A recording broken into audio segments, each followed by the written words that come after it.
Fajar Alfian optimis paceklik gelar ganda putra Indonesia akan segera berakhir. Siap guncang Japan dan China Open dengan kemitraan baru yang mengejutkan.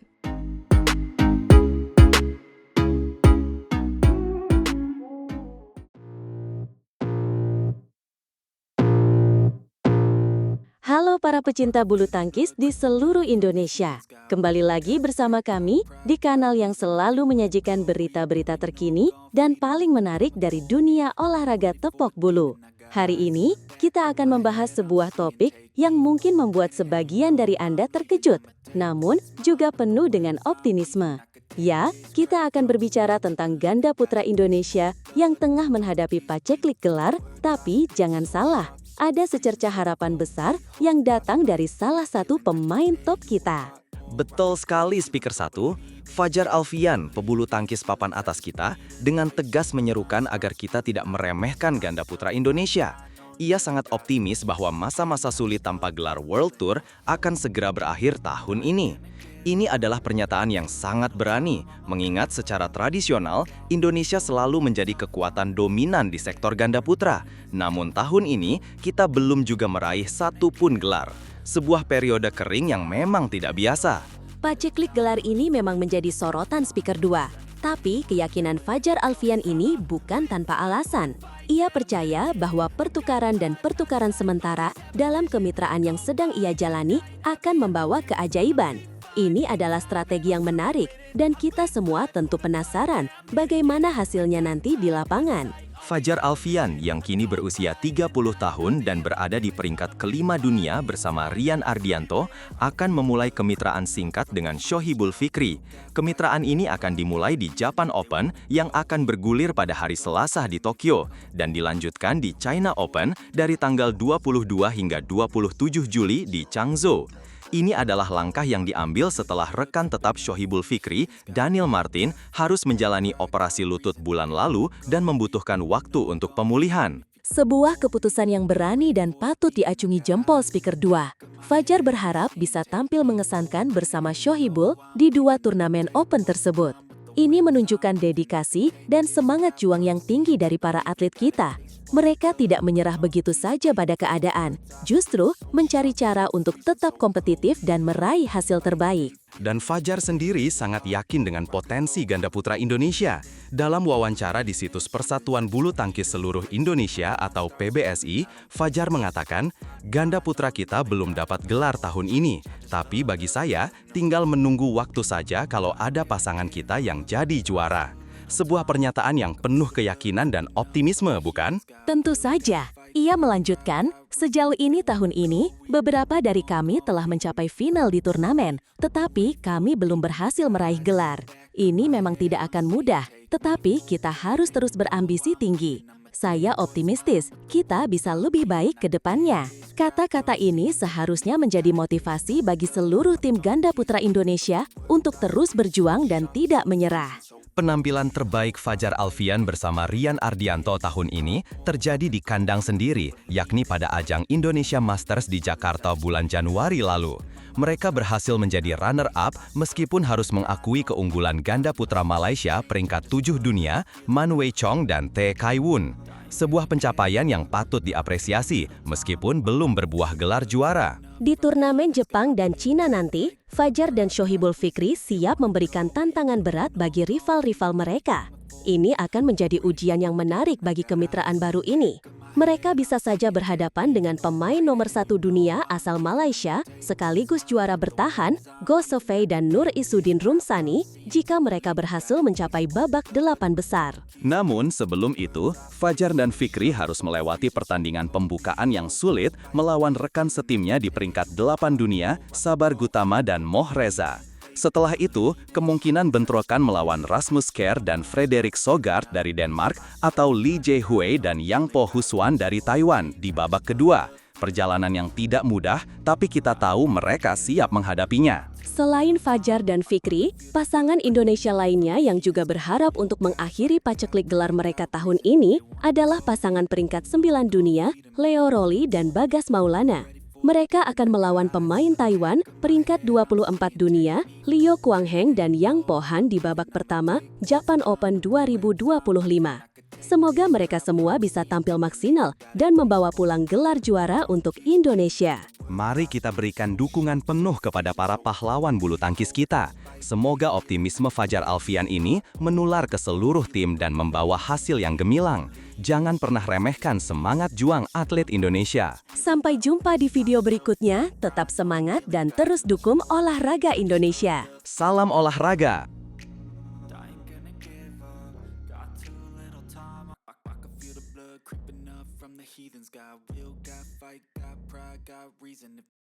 Di Japan Open 2025, rivalitas panas kembali tersaji saat Jonathan Christie langsung diadang oleh Kenta Nishimoto yang datang dengan gelar juara barunya.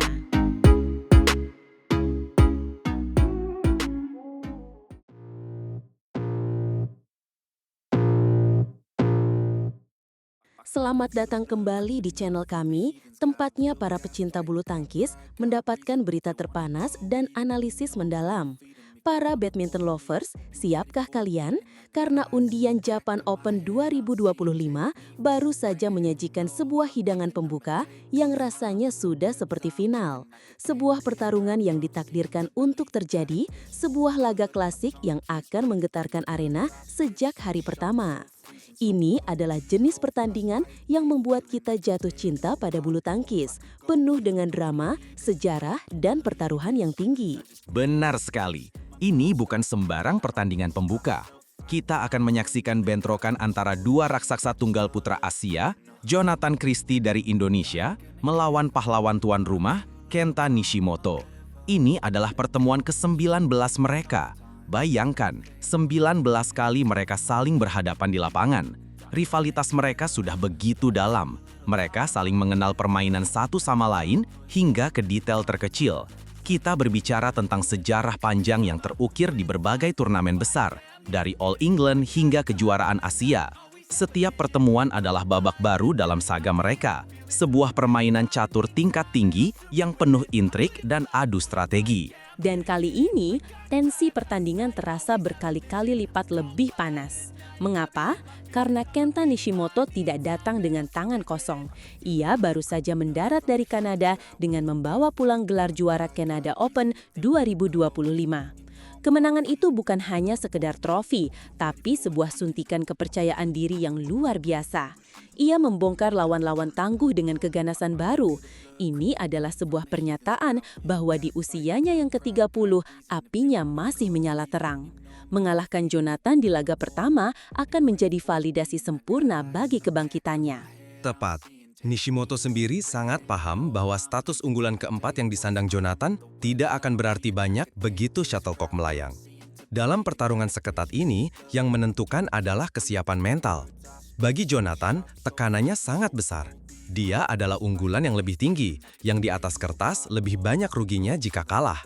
Dia harus melangkah ke lapangan dengan kesadaran bahwa lawannya sedang dalam puncak kepercayaan diri dan didukung oleh seluruh arena. Setiap poin akan menjadi ujian ketahanan mentalnya. Ini yang menarik. Nishimoto secara terbuka memberikan sebuah sinyal, sebuah ancaman halus dalam wawancaranya. Ia berkata, "Saya sudah cukup lama tidak bertemu dengan Jonathan Christie akhir-akhir ini." Lalu ia menambahkan, "Saya juga berharap bisa menunjukkan sisi lain permainan saya yang sudah saya pelajari minggu lalu untuk mencetak poin."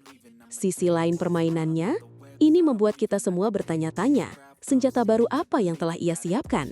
Apakah ini perubahan taktis? Mungkinkah ia melatih transisi dari bertahan ke menyerang yang lebih cepat? Atau mungkin variasi smash silang yang lebih tajam? Elemen misterius ini menambahkan lapisan ketegangan yang luar biasa. Spekulasi itu yang membuat laga ini semakin menarik. Dan jangan pernah lupakan faktor krusial lainnya. Nishimoto akan bermain di rumahnya sendiri, di Tokyo. Tokyo Metropolitan Gymnasium akan menjadi kuali yang mendidih dengan suara penonton. Setiap pukulan kemenangan dari Nishimoto akan disambut dengan gemuruh yang memekakkan telinga. Setiap kesalahan dari Jonathan akan disambut dengan tepuk tangan meriah untuk lawannya. Ini adalah atmosfer yang mengintimidasi, yang bisa membuat lapangan terasa lebih kecil dan net terasa lebih tinggi bagi pemain tamu. Di sisi lain, Jonathan Christie sebagai unggulan tentu memikul beban ekspektasi. Apa rencana permainannya? Dia tidak bisa terseret ke dalam adu rally yang menguras tenaga, yang merupakan keahlian Nishimoto. Jojo harus menggunakan presisi klinisnya, memaksa Nishimoto bergerak ke 4 penjuru lapangan, dan benar-benar menguji stamina pemain berusia 30 tahun itu. Dia harus membungkam penonton dengan kebrilianannya sendiri dan memaksakan ritme permainannya sejak servis pertama. Ini adalah ujian berat bagi konsistensi dan kekuatan mentalnya. Jadi, panggungnya sudah siap. Di satu sisi, Jonathan Christie, sang unggulan dengan peringkat lebih tinggi. Di sisi lain, Kenta Nishimoto, sang juara baru yang terbakar api semangat, didukung publik sendiri, dan menyimpan senjata rahasia. Ini lebih dari sekedar pertandingan bulu tangkis. Ini adalah bentrokan narasi. Unggulan yang mapan melawan pahlawan tuan rumah yang bangkit kembali. Sang ahli taktik melawan sang pejuang. Ini adalah kisah tentang persaingan, penebusan, dan kebanggaan nasional. Semuanya dipadatkan dalam 3 set aksi yang berpotensi membuat napas berhenti. Babak pertama yang terasa seperti final. Ini adalah laga yang tidak boleh Anda lewatkan. Menurut Anda, siapa yang akan keluar sebagai pemenang dari duel epik ini? Siapa yang akan menulis bab ke-19 dari rivalitas epik ini untuk kemenangan mereka? Tuliskan prediksi dan analisis kalian di kolom komentar di bawah. Jangan lupa untuk like, subscribe, dan nyalakan lonceng notifikasi agar tidak ketinggalan konten-konten menarik lainnya dari kami. Sampai jumpa di video berikutnya.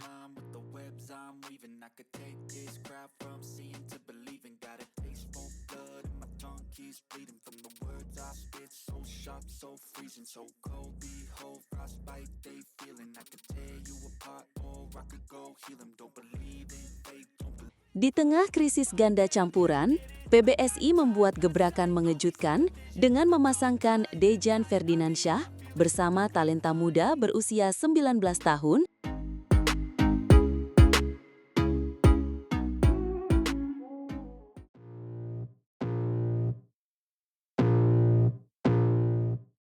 Selamat datang kembali di kanal kami, tempat kita mengupas tuntas dinamika terkini dari panggung bulu tangkis dunia.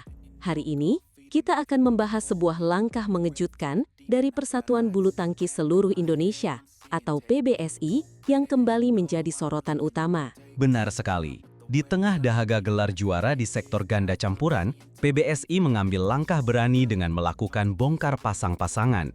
Ini bukan sekedar strategi biasa, melainkan sebuah pertaruhan besar yang melibatkan masa depan salah satu sektor andalan Indonesia. Manuver terbaru yang paling mencuri perhatian adalah dipasangkannya Dejan Ferdinandsyah dengan Bernardini Anindya-Wardana, seorang talenta muda yang baru menginjak usia 19 tahun. Sebuah keputusan yang sangat menarik. Dejan, yang sebelumnya berpasangan dengan Siti Fadia Silva Ramadanti sejak awal Januari 2025, tampaknya belum menemukan ritme kemenangan mereka. Puncak evaluasi terjadi setelah kegagalan mereka di Indonesia Open awal Juni lalu, yang menjadi sinyal kuat bagi PBSI untuk segera mencari formula baru. Dan formula baru itu datang dalam bentuk sebuah kejutan. Fadia kini difokuskan untuk bermain di satu sektor saja, yaitu ganda putri bersama Lani Tria Mayasari. Ini adalah sebuah keputusan strategis yang sangat masuk akal. Dalam manajemen kinerja atlet modern, fokus pada satu disiplin seringkali menjadi kunci untuk memaksimalkan potensi, meningkatkan kualitas latihan, dan yang terpenting, meminimalkan risiko kelelahan fisik serta mental. Tepat sekali. Beban bermain di dua sektor, apalagi di level elit, sangatlah menguras energi. Kini, sorotan tertuju pada pasangan baru, Dejan dan Bernardin. Mereka tidak punya banyak waktu untuk beradaptasi, karena akan langsung diuji di 2 turnamen level dunia, yaitu Vietnam Open Super 100 dari tanggal 9 hingga 14 September, dan dilanjutkan dengan Indonesia Masters Super 100 pada 16 hingga 21 September. 2 turnamen ini akan menjadi barometer pertama untuk mengukur sejauh mana sinergi mereka terbentuk. Apakah strategi PBSI yang menyatukan pengalaman Dejan dengan semangat muda Bernardin akan membuahkan hasil? Ini bukan hanya tentang mencari pasangan terbaik, tetapi tentang merancang sebuah harmoni di lapangan yang mampu menghasilkan kemenangan demi kemenangan. Sejarah bulu tangkis Indonesia sebenarnya akrab dengan strategi bongkar pasang. Kita punya contoh hidup pada legenda ganda putra, Hendra Setiawan. Ia membuktikan bahwa chemistry bisa dibangun dengan pasangan yang berbeda. Hendra berhasil meraih gelar kejuaraan dunia bersama dua pasangan yang berbeda, yaitu dengan Markis Kido pada 2007 dan kemudian bersama Muhammad Ahsan pada 2013, 2015, dan 2019. Itu adalah bukti nyata bahwa kekuatan sebuah pasangan tidak hanya ditentukan oleh seberapa lama mereka bersama, tetapi oleh kejelasan peran dan pembagian tugas di lapangan. Teori manajemen kinerja olahraga modern menekankan pentingnya role clarity. Dalam ganda campuran, biasanya pemain putri menjadi penguasa di depan net, sementara pemain putra mengcover area belakang dengan kekuatan pukulannya. Ketidakjelasan peran inilah yang sering menjadi biang keladi kegagalan. Namun, kita juga harus jujur bahwa regenerasi di sektor ganda campuran Indonesia secara historis berjalan cukup lambat. Sejak kemenangan fenomenal Christian Hadinata dan Imelda Wiguna di All England tahun 1979, kita butuh waktu lebih dari 3 dekada sebelum Tontowi Ahmad dan Liliana Natsir kembali mengibarkan bendera merah putih di puncak dunia antara tahun 2012 hingga 2014. Proses Tontowi Ahmad sendiri menjadi pengingat betapa sulitnya menemukan pasangan yang benar-benar klop. Sebelum akhirnya menemukan chemistry sempurna bersama Liliana Natsir di usia 23 tahun, Tontowi sempat berduet dengan beberapa pemain, seperti Richie Puspitadili dan Gracia Poli. Ini menguatkan argumen bahwa konsistensi adalah buah dari proses, waktu, dan adaptasi, bukan sesuatu yang bisa didapat secara instan. Disinilah kehadiran Bernardine Anindya Wardana menjadi angin segar. Sebagai pemain muda potensial, ia membawa energi baru, keberanian, dan gaya bermain agresif yang menjadi ciri khas generasi Z. Dalam skema manajemen atletik jangka panjang, memberikan panggung bagi atlet belia seperti Bernardine adalah sebuah investasi krusial untuk menjaga kesinambungan prestasi Indonesia di masa depan. Dan jangan lupa, potensi kita sebenarnya ada. All Indonesian Final di Taipei Open 2025 antara Jafar Hidayatullah Felicia Alberta Nathaniel melawan Dejan Fadia menjadi bukti bahwa talenta di sektor ini melimpah. Kita juga punya pasangan Amri Syahnawi dan Nita Violina Marwah yang mampu menembus semifinal Thailand Open 2025. Ini menunjukkan bahwa kedalaman skuad kita ada. Hanya saja konsistensi di level Super Series ke atas yang masih menjadi pekerjaan rumah besar. Jadi, pasangan Dejan dan Bernardine bukan sekedar eksperimen, melainkan sebuah harapan baru, sebuah langkah berani untuk mendobrak stagnasi dan mempercepat lahirnya juara baru. Akankah mereka Tontowi Liliana berikutnya? Hanya waktu yang bisa menjawab. Kita semua tentu berharap yang terbaik. Terima kasih telah menyimak analisis kami kali ini. Jangan lupa untuk subscribe, like, dan berikan komentar Anda di bawah. Siapakah menurut Anda pasaran ganda campuran ideal untuk Indonesia saat ini? Sampai jumpa di video berikutnya.